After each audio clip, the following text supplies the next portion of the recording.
Hello student, हम लोग पढ़ रहे हैं इकोलॉजी। और इकोलॉजी की लास्ट क्लास में जो हमारा टॉपिक चल रहा था वो चल रहा था थ्योरी ऑफ सक्सेशन।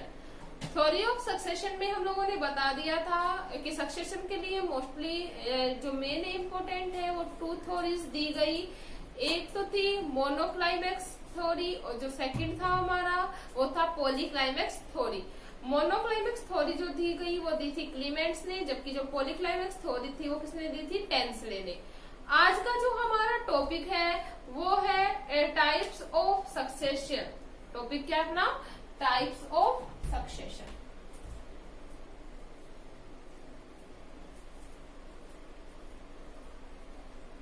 या अनुक्रमण के प्रकार। अगर हम टाइप ऑफ सक्सेशन की बात करें तो आवास व जल के आधार पर जो सक्सेशन होता है, ये सक्सेशन के जो टाइप होते हैं थ्री टाइप्स के। कितने टाइप्स के होता है भाई? थ्री टाइप्स का। कौन कौन सा? जो फर्स्ट होता है अपना वो होता है हाइड्रोसियर या जल क्रमक। सेकंड होता है मीजोसियर या मध्य क्रमक। और जो थर्ड होता है अपना वो होता है जीरोसियर या इसे हम बोल सकते हैं मरु क्रमक। कितने टाइप से हो गया? थ्री टाइप से, हाइड्रोसियर, मीजोसियर एंड जीरोसियर। जो हाइड्रोसियर है या जल क्रमक है, जैसा कि नाम है हाइड्रोसियर, तो इस प्रकार का जो सक्सेशन होता है वो कंप्लीट होता है इन एक्वेटिक। कौन सा मीडियम होता है इसका? सक्सेशन का जो मेन मोड होगा वो होगा जलीय। क्लियर है इतना? तो अब हम बात करेंगे फर्स्ट हाइड्रोसियर सक्सेशन के बारे में। तो हम बोल सकते हैं कि जो इस प्रकार का जो सक्सेशन होता है वो जलीय आवाज से प्रारंभ होता है। जो यह सक्शन होता है या हम लोग बोल सकते हैं हाइड्रोसियर सक्सेशन होता है टू टाइप्स का। कितने टाइप से होता है? टू टाइप से। अगर जो यह सक्सेशन स्वच्छ जलीय आवास में, एक तो स्वच्छ जलीय और सेकंड होता है लवणीय जलीय सक्सेशन। अगर यह सक्सेशन स्वच्छ जल से स्टार्ट होता है तो इसे बोला जाता है हाइड्रोसियर सक्सेशन। क्या बोलेंगे? हाइड्रोसियर सक्सेशन बोलते हैं। जबकि अगर हम बोले अगर यह सक्सेशन अगर स्वच्छ जल से स्टार्ट है तो क्या कहलाएगा? हाइड्रोसियर। और अगर हम बात करें कि जो सक्सेशन की जो क्रिया है वो लवणीय जल से प्रारंभ हो रही है। किससे हो रही है? लवणीय जल से। हम लोगों को पता है लवणीय जल को कैसा आवाज बोला जाता है? हेलोफाइट्स। क्या बोला जाता है? हेलोफाइट्स। तो इस प्रकार का जो सक्सेशन होगा वो कहलाएगा हेलोसियर सक्सेशन। कौन सा कहलाएगा? हेलोसियर सक्सेशन। इतना क्लियर है? अब हम बात करेंगे हाइड्रोसियर सक्सेशन को समझने के लिए एक एग्जांपल लेंगे तालाब के जल का या सरोवरी जल में होने वाला सक्सेशन। तो एग्जांपल क्या है? सरोवरी जल में होने वाला सक्सेशन। या हम बोल सकते हैं एग्जांपल के रूप में सरोवर या तालाब के जल में।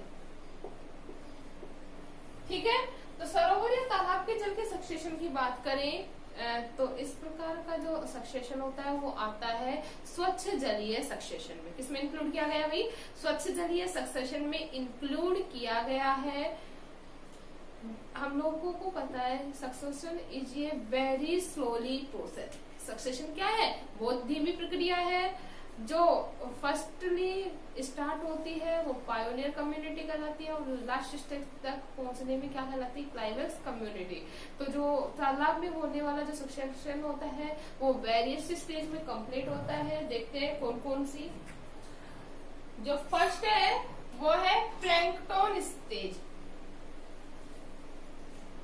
प्लैंकटन स्टेज या हम लोग बोल सकते हैं प्लावक अवस्था। सेकंड जो होती है वो होती है submerged stage. Submerged stage. Third जो होती है वो होती है फ्लोटिंग स्टेज। Floating stage. ठीक है? या हम बोल सकते हैं प्लावक अवस्था। सबमर्ज्ड स्टेज को बोला जाता है निमग्न अवस्था। फोर्थ है marsh meadow stage. Marsh, meadow stage. ठीक है। नेक्स्ट अगर हम बात करें जो फिफ्थ स्टेज होती है वो होती है वुडलैंड स्टेज।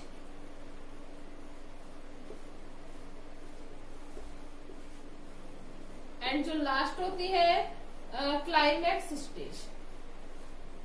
Climax stage. तो हम लोग देख सकते हैं कि हाइड्रोसियर सक्सेशन को 6 स्टेप में डिवाइड किया गया है, या हाइड्रोसियर सक्सेशन जो होता है वो 6 स्टेज में कंप्लीट होता है। कुछ जो बुक्स होती है या कुछ में बता रखा है कि सबमर्ज्ड और फ्लोटिंग स्टेज के बाद एक और स्टेज पाई जाती है जिसे बोला जाता है रीड स्वैम्प स्टेज। तो हम लोग बोल सकते हैं जो फोर्थ स्टेज होगी वो कौन सी हो सकती है, रीड स्वैम्प स्टेज। ठीक है। तो फिफ्थ कौन सा हो जाएगा, मार्शेड्यू स्टेज। सिक्स जो हो जाएगा वुडलैंड स्टेज, और 7 जो हो जाएगा वो कौन सा हो जाएगा अपना क्लाइमैक्स स्टेज। तो सक्सेशन की जो प्रोसेस होगी हाइड्रोसियर सक्सेशन वो कितने स्टेज में कंप्लीट होगी, इन 7 स्टेज। फर्स्ट हम बात करते हैं प्लैंकटन स्टेज।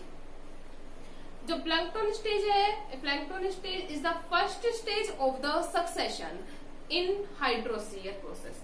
ठीक है। तो प्लैंकटन स्टेज में क्या होता है, इस दौरान जो तालाब का जो जल होता है वो बिल्कुल स्वच्छ रहता है, कोई स्पीसीज प्रेजेंट नहीं होती है।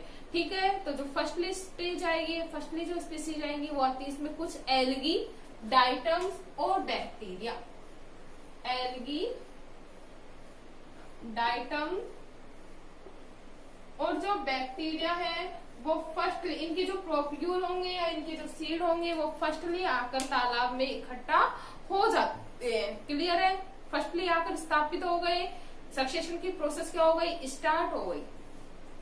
अब ये क्या करते हैं, इनके लिए वहां की कंडीशंस फेवरेबल होने के कारण, क्योंकि एल्गी है एक्वेटिक होगी तो एक्वेटिक आवास मिल गया, तो यहाँ इनकी कंडीशन फेवरेबल होने के कारण धीरे धीरे क्या करने लगती है, वृद्धि करने लगती है और पायोनियर कम्युनिटी कहलाती है।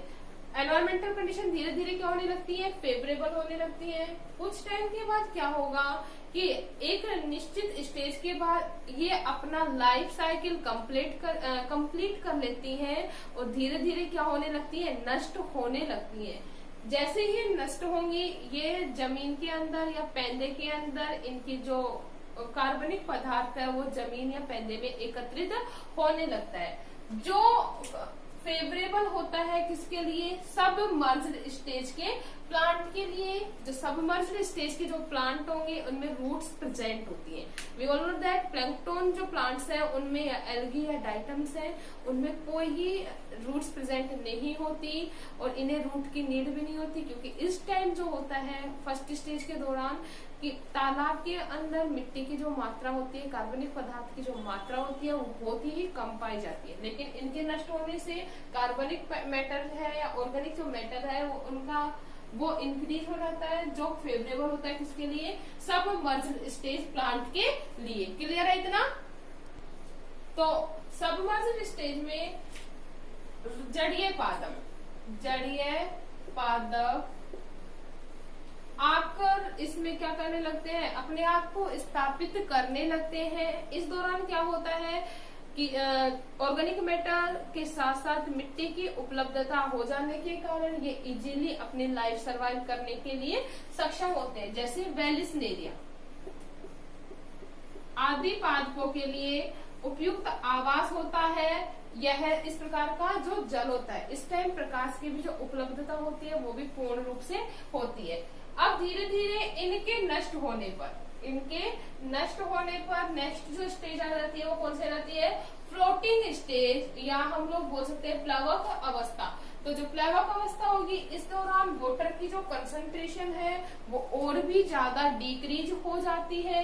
साथ ही साथ जो ऑर्गेनिक मैटर है पेंदे में वो भी क्या हो जाता है, बढ़ जाता है। क्यों, ये पादप क्या होने लगे, एक निश्चित टाइम के बाद नष्ट होने लगे। तो यह जो आवास होगा वो फ्लोटिंग स्टेज वाले जो जीव है उनके लिए उपयुक्त रहता है। इन पादपों की जो जड़ें होती हैं वो तो पेंदे में तल में चली जाती है। लेकिन जो पत्तियां होती हैं वो पानी की सतह के ऊपर तैरती रहती हैं। पानी की मात्रा कम हो जाने के कारण जो जड़ें होती हैं वो पूर्ण रूप से डूब जाती हैं, लेकिन जो पत्तियां हैं वो ऊपरी सतह के ऊपर तैरती रहती हैं। यह जो आवास है वो निम्फिया,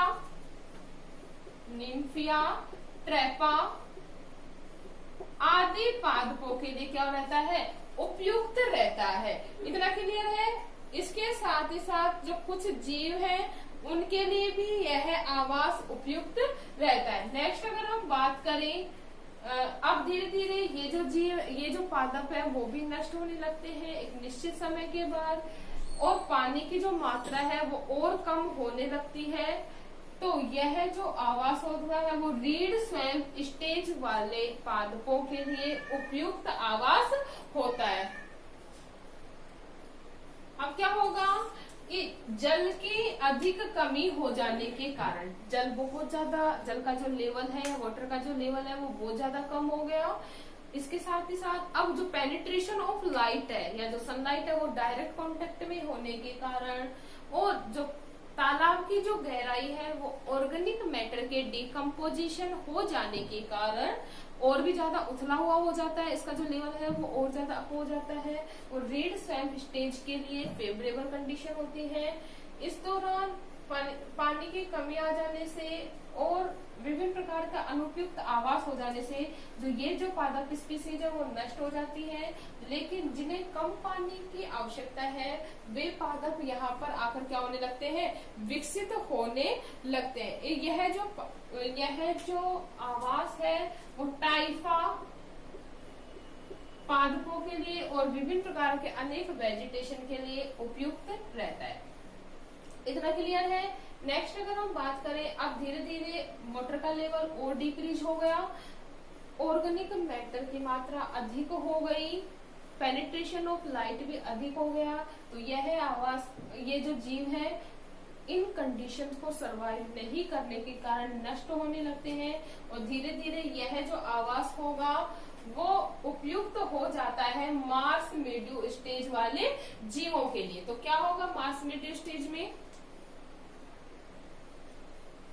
इस समय क्या होता है कि पानी की जो मात्रा होती है वो अत्यंत कम हो जाती है। लगभग जो पानी की जो गहराई होती है वो कुछ ही इंच बचती है।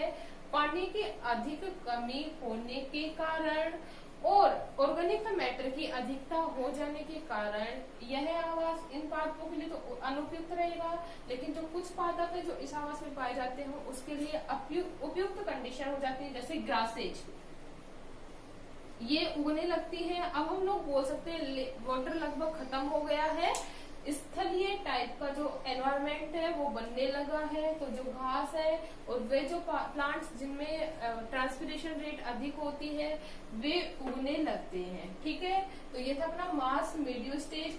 अब क्या होगा मास मीडियो स्टेज के बाद ऑर्गेनिक ये नष्ट होंगे और ज्यादा कार्बनिक मैटर बढ़ेगा, वाटर का लेवल और ज्यादा डिक्रीज हो जाएगा क्योंकि ट्रांसपिरेशन इनकी ज्यादा है जिसके कारण पानी की कमी हो जाएगी और उपयुक्त ज्यादा मात्रा में टेम्परेचर होने के कारण ये भी क्या होने लगते हैं, धीरे धीरे नष्ट होने लगते हैं। और कौन सी स्टेज आ जाती है, वुडलैंड स्टेज आ जाती है।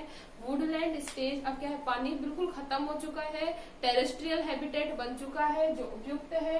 जो जमीन पर पाए जाने वाले जो पादप है या हम लोग बोल सकते हैं जो दलदल मार्श क्षेत्रों में जो पाए जाने वाले जो पादप है उनके लिए उपयुक्त होता है। तो नेक्स्ट जो डेवलपमेंट स्टेज होगी वो कौन सी होगी, वुडलैंड स्टेज। इसमें क्या होता है कि शुष्क भूमि, ये जो तालाब है वो किसमें परिवर्तित हो गया, शुष्क भूमि में।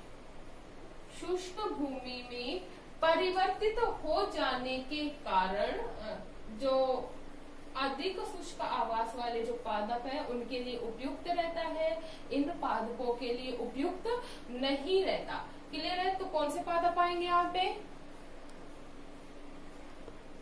अब जल सिर्फ वर्षा ऋतु में ही मिलने के कारण, कौन सा, वर्षा ऋतु में मिलने के कारण ही। तो प्रथम अवस्था में आएंगी झाड़ियां, प्रथम अवस्था में कौन आ जाएंगी, झाड़ियों का निर्माण होने लगता है या झाड़ियां आकर स्थापित होने लगती हैं और धीरे धीरे अब टेरेस्ट्रियल हैबिटेट विभिन्न प्रकार की जो वेजिटेशन है वो भी आकर क्या हो जाती है, स्थापित हो जाती है और एक फॉरेस्ट का फॉर्मेशन करने लग जाती है। विभिन्न प्रकार की प्लांट्स मिलकर फॉरेस्ट का क्या करने लगते हैं, फॉर्मेशन करने लगते हैं। अब आवास और भी ज्यादा उपयुक्त हो जाता है हायर कैटेगरी के या उच्च पादपों के लिए। कौन सी श्रेणी आ जाएगी, क्लाइमेक्स स्टेज, ठीक है। उच्च पादपों के लिए उपयुक्त हो जाता है। टेम्परेचर अधिक होने के कारण, पानी की कमी होने के कारण टेरेस्ट्रियल आवास हो गया। कंप्लीटली डिपेंड होगा किसके ऊपर, वर्षा पर। तो जो इस स्टेज में क्या होता है कि जो हर कंडीशन में अपनी लाइफ सरवाइव कर सकते हैं, ऐसे पादप आकर यहाँ पर क्या होने लगते हैं, स्थापित तो होने लगते हैं और क्लाइमैक्स स्टेज का क्या करते हैं, फॉर्मेशन करते हैं। तो ये था हमारा हाइड्रोसीयर सक्सेशन। क्लियर है।